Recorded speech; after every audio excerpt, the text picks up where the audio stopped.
नमस्कार, आप देख रहे हैं कृषि जागरण का खास प्रोग्राम कृषि बुलेटिन और मैं हूं आपके साथ पारुल यादव। खबरों पर विस्तार से नजर डालेंगे, लेकिन उससे पहले एक नजर आज की खास हेडलाइंस पर। देश में अगले 2 हफ्ते जमकर बरसेंगे बादल, आईएमडी ने जारी किया पूर्वानुमान। उत्तर प्रदेश में लगा गन्ने की कई किस्मों पर बैन, लाल सड़न रोग के कारण किया फैसला। पंजाब के लुधियाना में आयोजित हुआ किसान मेला 2023, कृषि मंत्री गुरमीत सिंह खुडिया ने किया उद्घाटन।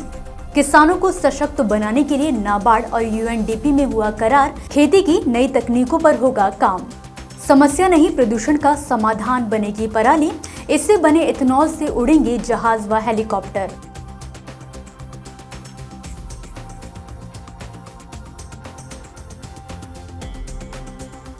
बीते कुछ दिनों से हो रहे मौसम में बदलाव के चलते जहां एक तरफ दिल्ली एनसीआर में लोगों को गर्मी से राहत मिलती नजर आ रही है, तो वहीं आज सुबह एक बार फिर हुई हल्की बारिश ने मौसम सुहावना कर दिया।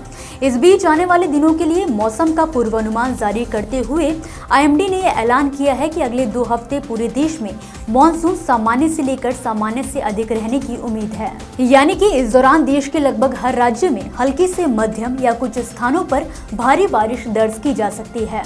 दरअसल बीते दिन बंगाल की खाड़ी में बने लो प्रेशर एरिया की वजह से उड़ीसा में भारी बारिश का कहर देखने को मिला था। अब इसी लो प्रेशर एरिया के वेलमार्क लो प्रेशर एरिया में तब्दील होकर 20 सितंबर तक अरब सागर में मिलने की उम्मीद है। जैसे जैसे इसकी तीव्रता बढ़ेगी वैसे वैसे एक डिप्रेशन बनेगा, जिससे उत्तर पश्चिम के कुछ इलाकों में चक्रवर्ती तूफान का प्रभाव देखा जा सकता है।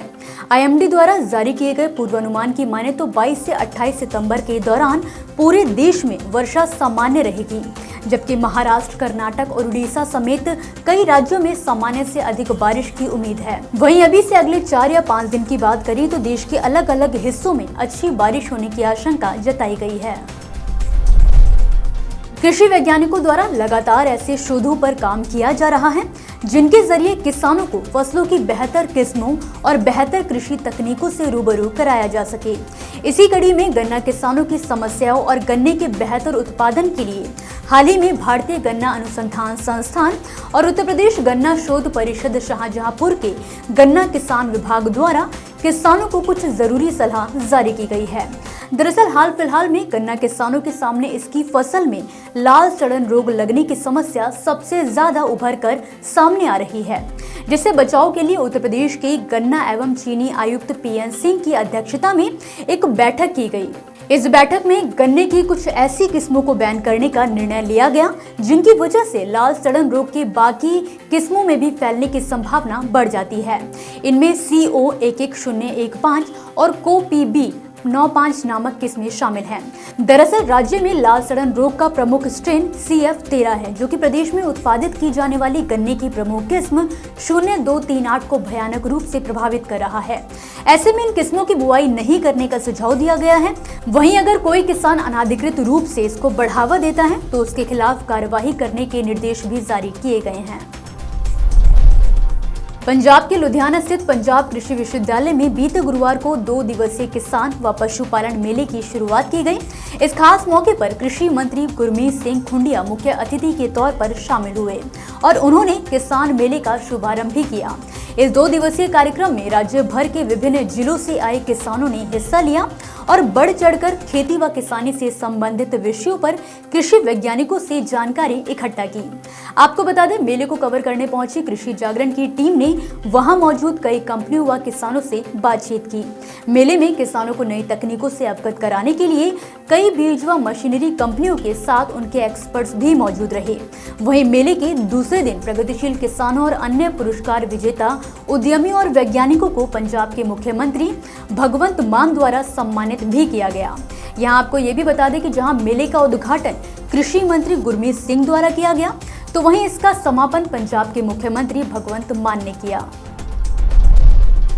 देश के हर एक किसान के जीवन में सुधार लाने के उद्देश्य से हाल ही में नाबार्ड ने यूनाइटेड नेशंस डेवलपमेंट प्रोग्राम यानी कि UNDP के साथ एक करार किया है, जिसके तहत दोनों के बीच एक MOU भी साइन किया गया। खास बात यह है कि इस MOU के तहत दोनों कंपनियों के बीच डेटा आधारित इनोवेशन किए जाएंगे, जिनके जरिए किसानों को फायदा मिल सके। किसानों को तकनीक आधारित खेती से जोड़ने के साथ ही ज्यादा उपज लेने के लिए भी प्रोत्साहित किया जाएगा। बता दें कि नाबार्ड और UNDP द्वारा किसानों को कृषि से जुड़े डेटा को खेती की पॉलिसी में इस्तेमाल किया जाएगा, जिसके जरिए कृषि की नीतियां बनाने में मदद हो सकेगी। नाबार्ड द्वारा ये डेटा विभिन्न सहकारी व सरकारी एजेंसियों से जुटाया जाएगा। जरूरी बात यहाँ पर यह है कि डेटा ओपन सोर्स में होगा, यानी कि कोई भी व्यक्ति एक ही प्लेटफॉर्म पर किसानी से जुड़ी सारी जानकारियां आसानी से हासिल कर सकेगा। इन सारे आंकड़ों व डेटा की मदद से किसान फसल, मौसम, मिट्टी और नई नई वैरायटी के बारे में भी जानकारी ले सकेंगे। और किसान को यहाँ ये भी पता चल सकेगा कि उसकी फसल को कब और कितनी सिंचाई की जरूरत है, फसल को कितनी खाद चाहिए और उसकी कटाई का सही वक्त क्या है। पराली जलाने की समस्या से तो हर कोई वाकिफ है, लेकिन ये बात बहुत कम लोग जानते हैं कि पराली समस्या से ज्यादा प्रदूषण नियंत्रण का समाधान बन सकती है, जिसके बारे में हाल ही में दिल्ली में आयोजित 63वें ACMA वार्षिक सत्र में केंद्रीय मंत्री नितिन गडकरी ने पूरी जानकारी दी है। इस मौके पर उन्होंने बताया कि सरकार द्वारा पराली से इथेनॉल बनाने को लेकर पूरी प्लानिंग कर ली गई और आने वाले कुछ समय में पराली यानी कि फसलों के बचे ठूंठ या अवशेष का उपयोग बड़े स्तर पर किया जाएगा। हालांकि ये काम अब भी जारी है, लेकिन इसका दायरा और बढ़ने वाला है। इसको लेकर केंद्रीय मंत्री नितिन गडकरी ने कहा कि वो दिन अब दूर नहीं जब आने वाले 3 से 4 सालों में अनाज और पराली से बने ईंधन का उपयोग कमर्शियल हवाई जहाज, फाइटर जेट और हेलीकॉप्टर में किया जाएगा। उन्होंने कहा कि पानीपत में इंडियन ऑयल का प्लांट शुरू हो चुका है। यहाँ पराली से 1 लाख लीटर इथेनॉल बनाया जाता है। वहीं पराली से 150 टन बायोबिटुमेन बनाई जाती है। इसके अलावा उन्होंने कहा कि एयरफोर्स के फाइटर जेट में 22% इथेनॉल डाला जा रहा है और आने वाले समय में 8% बायो एविएशन फ्यूल में डालने की योजना है। दर्शकों, कृषि जागरण द्वारा दिसंबर महीने में millionaire farmers of India award आयोजित किया जाएगा, जिसका फिलहाल रजिस्ट्रेशन शुरू हो चुका है। अगर आप इससे संबंधित अधिक जानकारी पाना चाहते हैं या फिर रजिस्ट्रेशन करवाना चाहते हैं तो वीडियो के नीचे डिस्क्रिप्शन बॉक्स में दिए लिंक पर विजिट जरूर कर सकते हैं। इसी के साथ आज के लिए बस इतना ही। आप मुझे दीजिए इजाजत और देश दुनिया में कृषि से जुड़ी तमाम खबरों के लिए देखते रहिए कृषि जागरण। धन्यवाद।